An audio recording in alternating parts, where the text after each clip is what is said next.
하나님 말씀은 요한 1서 2장 18절 한 절 말씀만 보겠습니다. 같이 한번 읽겠습니다. 시작. 아이들아, 지금은 마지막 때라. 적 그리스도가 오리라는 말을 너희가 들은 것과 같이 지금도 많은 적 그리스도가 일어났으니 그러므로 우리가 마지막 때인 줄 아노라. 아멘. 할렐루야. 우리 옆사람 말로는 인사하지 말고 목례로 간단하게 이렇게 옆사람과 인사하겠습니다. 그리고 오늘은 영상으로 예배를 드리는 성도들도 많이 있을 텐데 가정에서 영상을 통해서 예배를 드리지만 여러분들이 말씀에 끝까지 집중하고 하나님이 우리에게 원하시는 것이 무엇인가 하는 나에게 주신 하나님의 음성을 들을 수 있는 그런 시간이 되었으면 좋겠습니다. 개인적으로 이 예배를 결단해야 되는 목사로서 한 주간 많은 고민과 갈등이 저에게 있었습니다. 이제 신문에 보니까 예배를 드리는 교회는 나쁜 교회, 또 예배를 드리지 않는 교회는 좋은 교회라고 하는 이제 신문 기사가 그런 프레임으로 한국 교회에 대한 기사들을 쓰고 있고, 그리고 예배를 드리는 교회는 성도들의 돈을 걷기 위한 것이다 라고 하는 기사를, 신문 기사를 본 적이 있습니다. 물론 일부 언론의 보도이기는 합니다만 여러분, 교회가 성도들의 돈을 걷기 위해서 이 위험한 상황에 예배를 드리고 있다라고 하는 이 보도는 예배의 가치를 모르는, 정말 예배가 얼마나 소중한지를 알지 못하는 사람들의 이야기죠. 우리 선조들은 이 예배를 목숨과도 바꾸지 않을 만큼 예배를 소중하게 생각했고, 우리 교회는 전 세계 어디를 다니며 선교할 때도 저와 같이 선교를 다녀본 사람들은 알겠거니와 우리의 선교는 처음부터 끝까지 예배였습니다. 왜냐하면 우리는 어디서든지 예배하고, 우리는 어떤 상황에서도 예배하고, 우리는 예배자입니다 하는 우리의 고백이 우리의 삶에 있었기 때문이죠. 그러나 이제 정말 예배를 모여서 예배를 드리기 어려운 이런 상황 속에서 영상 예배를 드리는 교회도 있고, 예배의 방법을 바꾸고 전환하는 교회들이 있습니다. 물론 우리 교회도 노령자들이나 또 기저질환을 가진 사람들이나 이런 사람들은 되도록 이 자리에 오지 못하도록 이렇게 권면하기도 했습니다만은, 저는 예배의 방법은 바꿀 수 있다. 그래서 예배의 방법을 바꾼 교회들을 향하여 질타하거나 정죄하고 싶은 마음이 전혀 없습니다.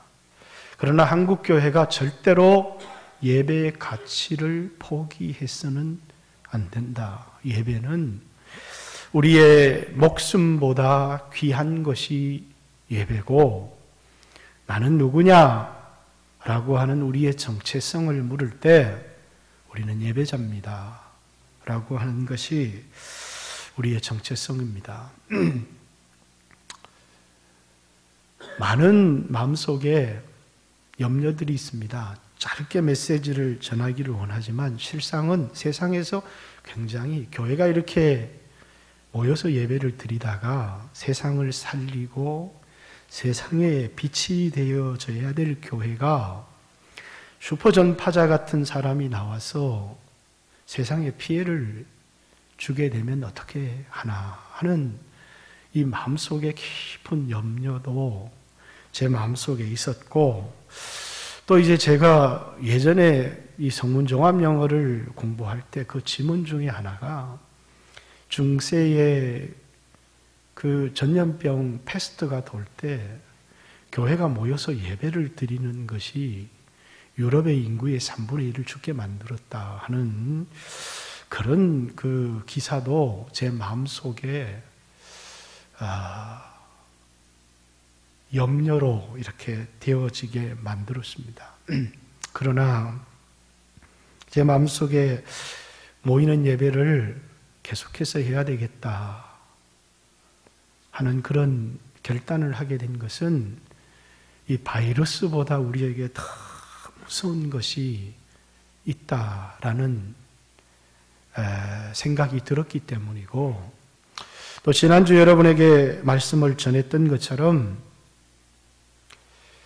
이 우한 폐렴 코로나19가 하나님의 재앙인가, 자연 재앙이 하나님의 진노인가 라고 하는 말씀을 통해서 이것이 성경을 통해서 이 땅을 향한 하나님의 진노요, 우리를 향한 분명한 메시지가 있다면 이것은 모이지 않고 세상적인 방법처럼 그냥 흩어져 있는 것만으로 이 문제가 해결되고 안전할 수 있는 것은 결코 아니다라는 것입니다.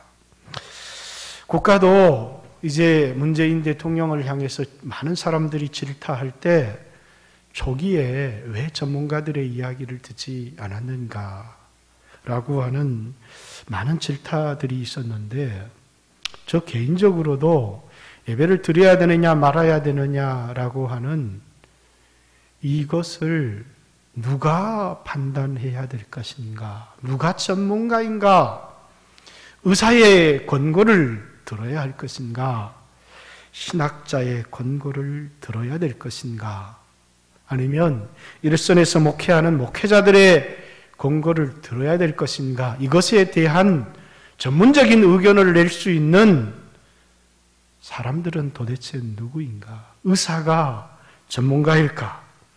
신학자가 전문가일까? 목회자가 전문가일까? 라고 하는 깊은 고민도, 내가 누구의 의견을 들어야 될까라고 하는 깊은 고민도 해보았습니다.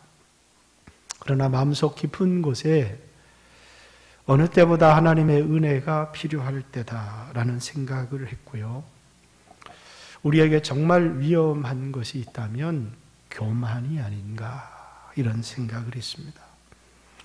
첫 번째 요한 1서의 말씀에 보면 하나님의 은혜가 우리 가운데 멈춰지게 하는, 하나님과의 깊은 교제가 단절되게 하는 첫 번째 요소가 있는데, 그것은 우리가 죄 없다라고 우리 자신을 고백하는 것이다. 자신을 죄 없다라고 말하는 사람은 하나님을 거짓말하는 자로 만들 뿐만 아니라 그 사람은 하나님과의 사귐이 없고 그 사람의 인생에 하나님의 은혜가 없다라는 것입니다.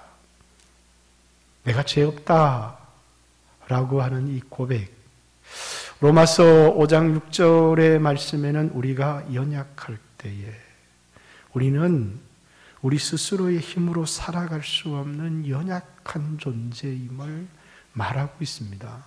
그럴 때 그리스도께서 우리를 위하여 죽으심을 통하여 우리를 향한 하나님의 사랑을 확정하셨다. 우리는 스스로의 힘으로 살아갈 수 없는 연약한 존재라고 하는 사실을 성경이 우리에게 말하고 있습니다. 뿐만 아니라 우리가 죄인된 존재, 로마서 5장 8절에 우리가 죄인 되었을 때, 이렇게 로마서 5장 10절에는 우리가 하나님과 원수 되었을 때, 세상은 자기 자신을 선하다고 생각하고 우리 인간 스스로를 어떻게 생각하느냐 하면 우리가 가진 기술, 우리가 가지고 있는 과학 문명, 우리가 가지고 있는 의료의 기술, 인간에게 있는 가능성으로 능히 이 문제를 해결할 수 있다라고 하는 견해를 가지고 있습니다. 그러나 여러분과 저의 견해는 마땅히 달라야 한다라는 사실입니다. 우리에게는 과학이라고 하는 발달된 문명과 발전된 의료의 실력과 그리고 어느 시대에도 따라가지 못하는 체계적인 의료의 시스템들을 가지고 있음에도 불구하고 하나님의 은혜가 거치어지면 우리에게는 아무런 소망이 없다라고 하는 사실입니다. 과학이 아무리 발전을 하고 그리고 의료가 아무리 발전을 하고 문명이 아무리 발전을 한다고 할지라도 인간에게 있는 가능성을 의지해서 이제 예수님이 필요 없다라고 하는, 우리에게는 하나님의 도움이 필요 없고 우리 스스로의 힘으로 이 모든 것을 해결할 수 있다라고 하는 생각만큼 우리에게 교만한 생각은 없는 것입니다. 그렇기 때문에 하나님이 필요 없다, 아니면 우리에게는 죄가 없다, 우리의 스스로의 힘으로 해결할 수 있다라고 하는 의료를 의지하고 시스템을 의지하고 발전된 과학 문명을 의지하는 것이 우리의 모습이 아니라는 거예요. 이렇게 발전된 과학 문명 속에서도 인간은 작은 바이러스 하나 앞에 어찌할 바를 모르잖아요. 그렇기 때문에 여러분과 저는 다시 한번 우리 자신을 돌아봐야 합니다. 우리의 환경을 의지했던 것, 내 힘을 의지했던 것, 곧 인생의 큰 어려움, 내 힘으로 해결할 수 없는 어려움 앞에 낙망되고 절망될 때만 주님을 의지하는 것이 아니라 자기를 의지했던 사람은, 자신을 신뢰했던 사람은 자기가 해결할 수 없는 문제 앞에서는 절망하고 포기하고 낭망하잖아요. 그러나 여러분과 저는 인생을 살아가다 광야를 만나고 내 힘으로 해결할 수 없는 질병을 맞닥뜨리기도 하고 경제적인 위기를 맞닥뜨리기도 하지만 우린 절망하지 않고 우린 주님을 바라보지 않습니까? 왜냐하면 우리는 우리 힘으로 살아가려고 하는 사람들이 아니라, 주님, 저는 연약합니다. 내 힘으로 살아갈 수 없는 약한 존재입니다. 주님, 저는 이때 주님이 필요합니다. 주님을 의지합니다. 주님, 저는 죄인입니다. 그래서 주님의 도움을 받지 못할까봐 저는 무척 두렵고 힘이 듭니다. 그러나 예수님께서 내 죄를 위하여 죽으셨다는 사실을 믿기에 죄인된 우리들이지만 예수님 앞에 도움을 감히 구합니다. 라고 우리가 기도하는 것은 우리가 연약해도 우리 안에 있는 무서운 죄 때문에 감히 하나님 앞에 나갈 수 없을 테인데도 예수님의 십자가의 죽음을 보면서 죄인임에도 불구하고 우리가 맞닥뜨린 상황이 우리의 힘으로 해결할 수 없는 어려운 상황임에도 불구하고 우리는 내가 죄인됨과 나의 연약함을 고백하며 하나님의 도움을 얻기를 간절히 간구하는 것입니다. 그래서 여러분, 우리 안에 이 코로나 바이러스보다 더 무서운 교만이라고 하는, 내 스스로의 힘으로 살겠다고 하는, 나에게 있는 가능성으로 문제를 해결할 수 있다라고 생각하는 그런 교만을 하나님이 지적하시고 깨뜨리는 것은 아닌지, 중국이 얼마나 한때 자신하고 이제 세계 강국으로서의 지위를 자신했지만 작은 세균 하나 앞에 국가가 흔들리지 않습니까? 우리 대한민국은요. 얼마나 이제는 이 코로나를 해결했다고, 이제 며칠 안에 이 문제가 해결될 것이라고 자신하는 지도자의 말, 그 다음 날 우리는 감당할 수 없는 위기가 이 민족 가운데 터졌다는 사실을 압니다. 우리는 누구의 죄를 잘못하기 이전에 우리 자신을 돌아보고 하나님 앞에 우리 자신이 겸손하게 내 힘으로 살아갈 수 없는,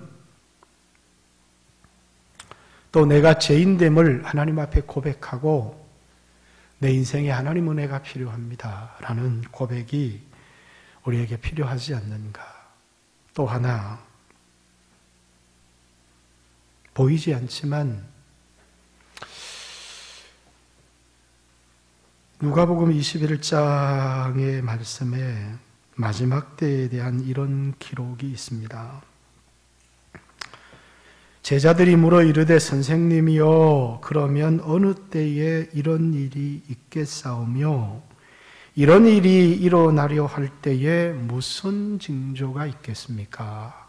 세상 끝에 일어날 징조를 물었습니다. 이르시되 미혹을 받지 않도록 주의하라. 많은 사람이 내 이름으로 와서 이르되 내가 그라 하며 때가 가까이 왔다 하겠으나 그들을 따르지 말라. 난리와 소요의 소문을 들을 때 두려워하지 말라. 이 일이 먼저 있어야 돼 끝은 곧 되지 아니하리라. 또 이르시되 민족이 민족을 나라가 나라를 대적하여 일어나겠고 곳곳에 큰 지진, 기근, 전염병이 있겠고 또 무서운 일과 하늘로부터 큰 징조들이 있으리라. 이렇게 마지막 때의 징조가 자연적인 재앙, 지진과 기근과 전염병들이 창궐하고 사회적인 혼란들이 일어나게 되고 그리고 많은 거짓 선지자 적그리스도들이 일어나서 너희들을 혼란하게 할 텐데 주님의 말씀은 두려워하지 마라. 우리를 해치는 것이, 주님은 항상 적그리스도에 대한 경고, 잘못된 가르침에 대한 경고를 주의해라 라고 말했지, 물론 이런 전염병에 쓰러져가는 그런 그리스도인들이 있을 수도 있습니다. 그러나 이런 전염병이나 기근이나 자연적인 재앙을 두려워해라 라고 하는 성경의 어떤 기사도 우리에게 존재하지 않는다는 사실입니다. 이런 일이 일어나는 것을 보거든 적그리스도를 따르지 않도록 그들의 가르침에 유의해야 된다. 이렇게 이야기를 하고 있습니다. 우리는 전염병이 창궐하고 또 이제 신천지라고 하는 그런 집단들의 수없는 사람들이 미혹되는 것을 보기도 하고, 그리고 꼭 신천지만이 적그리스도가 아니라 이 땅에 교회를 대적하고 잘못된 가르침을 하는 많은 세력들이 존재한다는 사실을 압니다. 자, 그리스도께서 우리를 구원하시기 위하여 오셨고 또 마지막에 다시 오실 것처럼 이 세상에 그리스도를 예표하는 많은 인물들이 존재했습니다. 그렇듯이 이제 적그리스도라고 하는 마지막에 교회를 크게 핍박하는 어떤 마지막에 나타날 존재가 있지만, 여기 오늘 요한은 오직 사도 요한만이 적그리스도라는 표현을 썼는데 바울에게는 불법의 사람이라고 하는 표현을 쓰기도 하고, 또 이제 베드로는 거짓 선지자라고 하는 표현을 쓰기도 하고, 또 이제 다니엘서는 짐승이라고 하는 표현을 쓰기도 했지만, 마지막에 등장할 어떤 적그리스도, 그러나 그 마지막에 적그리스도가 등장하기 전에 이 세상에 그 적그리스도를 예표하는 많은 적그리스도를 흉내내는 많은 사람들이 등장할 것이다. 이렇게 이야기를 합니다. 오늘 본문의 사도 요한은 아이들아 지금은 마지막 때라 적그리스도가 오리라 한 말을 너희가 들은 것과 같이 지금도 많은 적그리스도가 일어났나니 아마 마지막 때에 일어날 한 인물에 대한 이야기가 아니라 요한 당시에도 수없는 잘못된 가르침으로 성도를 현혹시키는 사람들이 있었다라는 사실입니다. 요한일서 2장 18절부터 28절까지는 세 가지 이야기를 하고 있습니다. 하나는 그들에게 있는 위험을 감지하라는 것입니다. 두 번째는 그 위험을 감지할 수 있는 하나님의 능력을 우리에게 주셨는데 그것이 성령의 기름 부으심이라는 것입니다. 그리고 어떻게 이 적그리스도의 위험으로부터 마지막 때에 있을 이 위험으로부터 우리가 피해를 입지 않고 그것을 대적하고 비참한 결과에서부터 우리를 지킬 수 있는 방법이 무엇인지 내 안에 거하라고 하는 방법을 우리에게 제시하기 위해서, 그래서 첫째는 이런 자연적인 재앙이든지 어떤 이런 재앙들을 통해서 지금은 마지막 때라라는 말은 오늘 누가복음 이런 일이 일어나거든 너희가 주님이 곧 온다고 두려워할 것이 아니고 마지막 때의 징조의 시작이다라는 것입니다. 그러니까 이런 지진, 기근, 자연현상뿐만 아니라 전쟁 이런 것들이 뭡니까? 마치 여인이 아이를 낳을 때 상고의 고통이 시작되면 한 번 고통이 왔다고 아이를 낳는 것이 아니라 그 고통이 커지고 그 고통이 좀 더 빠른 주기 안에 자주 나타나는 것처럼 이것이 출산의 징조요 산고요 고통이듯이 이런 것들 적그리스도가 나와서 활동하기 시작하는 것들이나 또 나라와 나라가 민족이 일어나 사회적 혼란을 일으키는 것들이나 아니면 이런 자연재앙들이 앞으로 지금도 그렇지만 지진도 아마 몇십 년 전보다 몇백 배가 늘어나고 그 규모가 커졌다고. 그리고 이런 전염병의 현상도 뭐라고요? 우리도 알듯이 사스도 있었고 메르스도 있었고 최근에 이젠 코로나19까지 그것이 뭡니까? 점점 더 자주, 점점 더 강력하게, 점점 더 광범위하게 일어나게 될 것이다. 그러나 이런 것들을 두려워하지 말고 이런 일이 일어날 때 우리 그리스도인들이 어떻게 대비해야 될 것인지, 이런 일을 통해서 성령의 기름 부음이 너희 안에 있다면 이 기름 부음이 우리 안에 있는 진정한 위험을 경고해 줄 것이고, 이런 위험을 느낄 때 특별히 우리는 너희는 내 안에 거하라 하시는 주 안에 거하라고 하는 대책까지 일러주고 있는 것이 요한일서 2장의 오늘 본문의 말씀과도 같다라는 것입니다. 여러분, 코로나는 위험합니다. 그러나 신문 기사를 보니까 아직 이 땅에서는 기저질환을 가진 사람, 폐질환, 간질환, 심장질환, 신질환, 그러니까 보니까 제가 위험한 사람이에요. 모든 걸 가진 사람. 그러나 이런 사람이 죽었지 건강한 사람이 아직도 한 명도 죽은 일은 없다라고 하는 통계가 나와 있습니다. 사실은 정작 무서워해야 될 것이 이 질환인지 아니면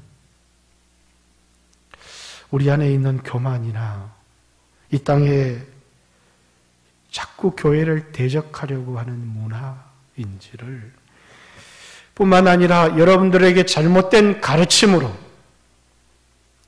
그렇죠, 교회를 계속해서 대적하게 하는, 그래서 여러분이 그리스도에게서 멀어지게 하고 하나님에게서 떨어지게 하는 보이지 않는 악한 세력의 손이 우리를 공격하는 것은 아닌지 우리 자신을 돌아보아야 된다는 것입니다. 자, 적그리스도에 대한 논의를 조금만 더 해보겠습니다. 사도시대에는 적그리스도를 교황이다 이렇게 생각을 했습니다. 사도시대 이후 거의 캐톨릭으로 전환되어질 때까지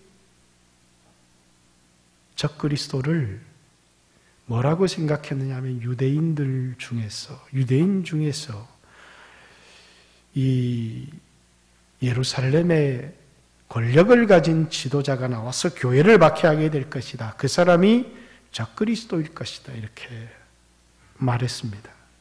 그러나 이제 로마 카톨릭이 들어서면서 적그리스도에 대한 견해는 또 달라지기 시작했습니다.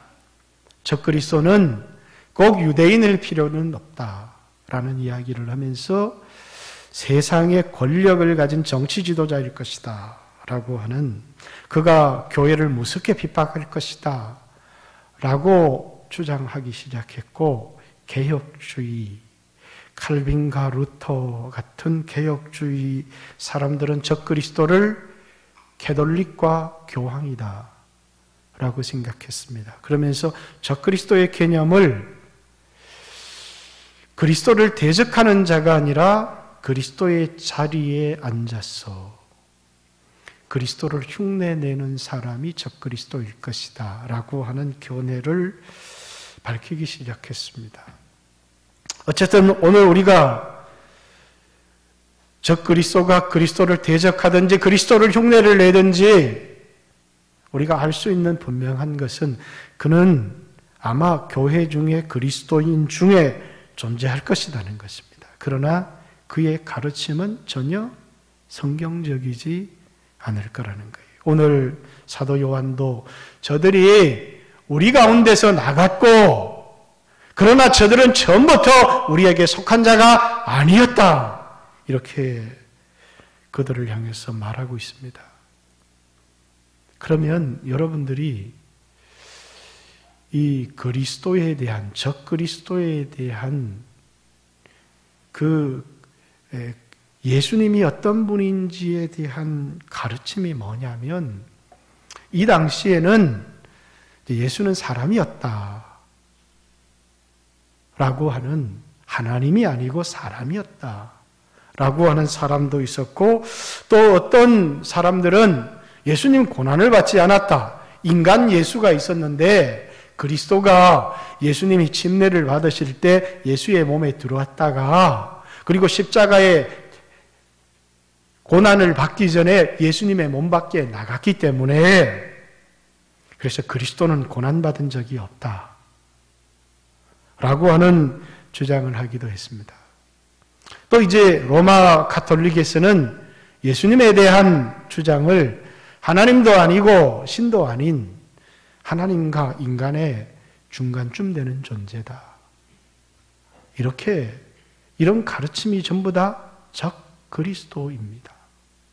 또 이제 개혁주의 속에서도 자유주의가 등장을 하면서 역사적 예수, 아니면 이제 이 인간 예수라고 하는 이름으로 오늘날의 이 목회자들 가운데도 역사적 예수, 인간 예수, 그러니까 하나님의 아들 무리를 걸으시고 병든 자를 고치시고 이적을 행하시고 하는 하나님의 아들 예수는 성경 속에서 제해버리고, 인간 예수, 역사 속에 존재했던 예수, 그 탐구가 시작되어진 거예요. 이 사람들은 다 예수가 그리스도이심을 부인하는 자들이죠.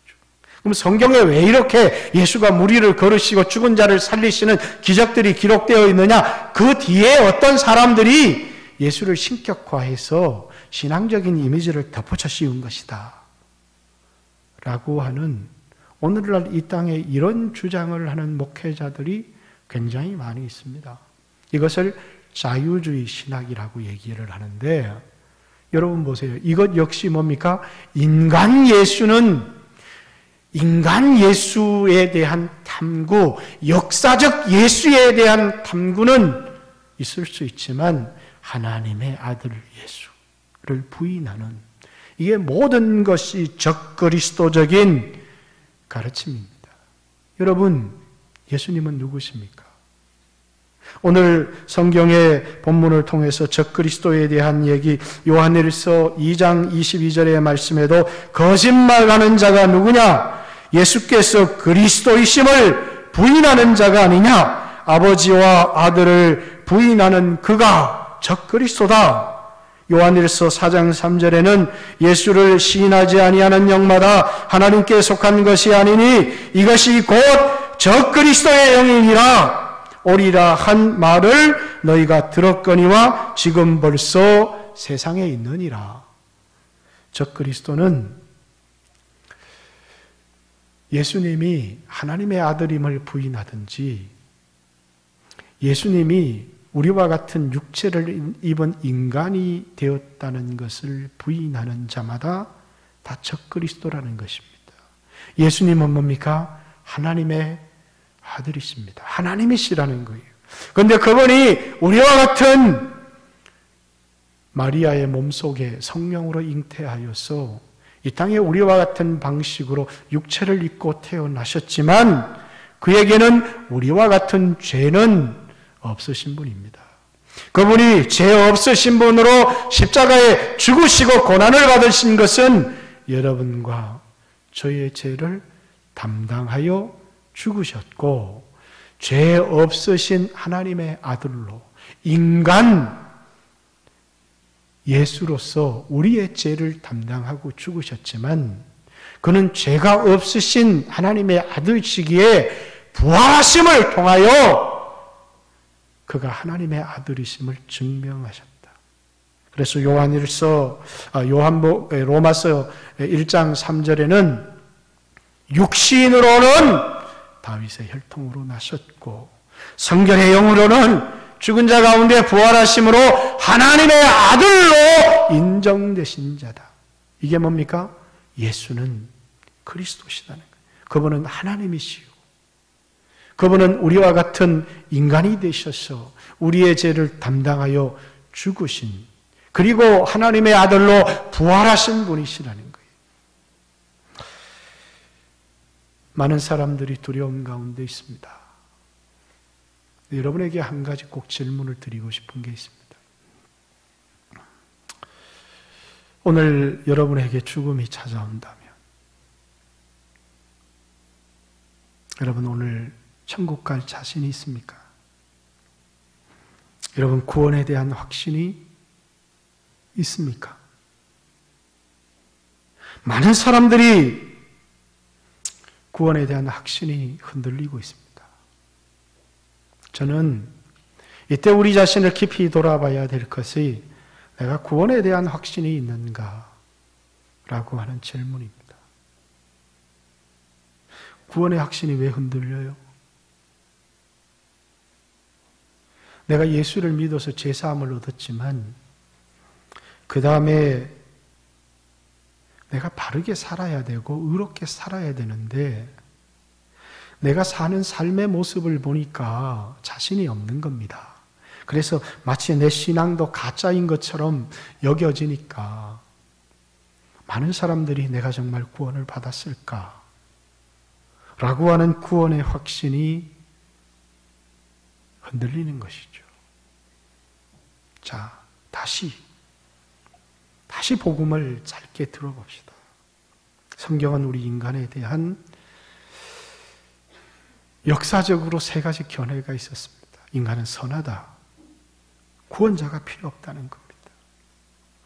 인간은 자신의 노력으로, 자신의 능력으로 얼마든지 자신을 구원할 수 있다. 라고 하는 펠리기우스라는 사람의 주장입니다. 인간은 구원이 필요하다면 능히 자신의 의지와 노력으로 자신을 구원할 수 있다라는 그건 오늘날 세상 사람들이 자기를 생각하는 그리고 무한 자신에 대한 신뢰와 자신을 의지하며 살아가는 사람들의 주장입니다. 또 알미니우스 같은 사람은 인간은 타락했지만 전적으로 타락한 것은 아니다라는 것입니다. 그래서 예수를 믿어서 제사함을 얻지만 제사함을 받은 그 이후로 우리는 선하게 살아야 되고 깨끗하게 살아야, 그래서 믿음과 행위가 결합이 되어야 우리가 구원을 얻을 수 있다라고 하는 생각입니다. 오늘 많은 그리스도인들이 이 생각에 빠져 있습니다. 내가 죄를 지어서 예수를 믿어서 용서를 받았지만, 그러나 이제 예수를 믿고 난 이후로 우리는 깨끗하게 살아야 내가 구원을 얻는 것이 아닌가 라고 하는, 예수를 믿은 사람이 거룩하고 깨끗하게 살아야 합니다. 그것은 구원을 얻기 위해서가 아니고 하나님의 영광을 위해서 그렇게 살아야 합니다. 그러나 그것이 구원을 얻기 위한 것은 아니라고 하는 사실입니다. 칼빈은 인간은 전적으로 타락한 존재다. 그렇기 때문에 인간이 구원을 얻는 것은 전적인 하나님의 은혜로 구원을 얻는 것이다. 예수의 피로 말미암아, 그의 공로로 말미암아 구원을 얻는 것이지, 어떤 손톱의 때만큼이라도 우리의 공로나 우리의 행위를 요구하지 않는다. 인간은 전적 타락했고 전적 무능하기 때문에 우리는 전적 하나님의 은혜로 살아가고 전적으로는 예수님의 공로로 구원을 얻는 것이다. 그것이 여러분과 제가 믿고 있는 신앙입니다. 구원의 확신이 있습니까? 예수님을 여러분의 구주로 영접했습니까? 여러분들이 주님 앞에서 내가 거룩하게 살지 못했습니다, 나는 죄인입니다 라고 고백할 수 있을지 모르지만, 여러분의 구원에 대한 흔들림이 없는 확신을 갖기를 원하고, 뿐만 아니라 여러분들이 아직도 여러분에 대한 신뢰, 여러분의 의지에 대한 신뢰 때문에 내가 내 힘으로 거룩해질 수 있다라고 하는 인간적 교만이 여러분 안에 남아있다면, 여러분들이 깊이 회개하고, 이것이 바로 제가 첫 번째 대지에서 강조했던 교만의 위기입니다. 여러분 안에 혹 나에게 있는 가능성, 아직도 내 힘으로 살아가려고 하는 마음들이 있다면 이번 위기 가운데 내려놓으시고, 주님, 저는 전적으로 무능합니다. 주님, 저는 주님 앞에 나갈 수 없는 죄인입니다. 그래서 주님, 저는 예수의 피를 의지해서 하나님 앞에 나가고, 그리고 주님이 주실 은혜와 도움으로만 살아갈 수 있는 전적으로 무능력하고 전적으로 부패하고 전적인 죄인임을 고백합니다.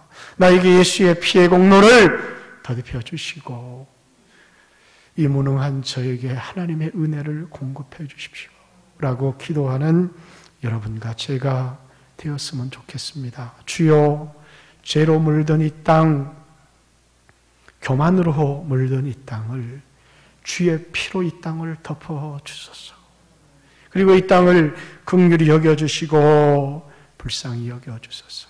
같이 한번 하나님 앞에 한 2, 3분 정도, 크게는 기도하지 마십시오. 옆에 분에게 심히 튀면 안 되니까.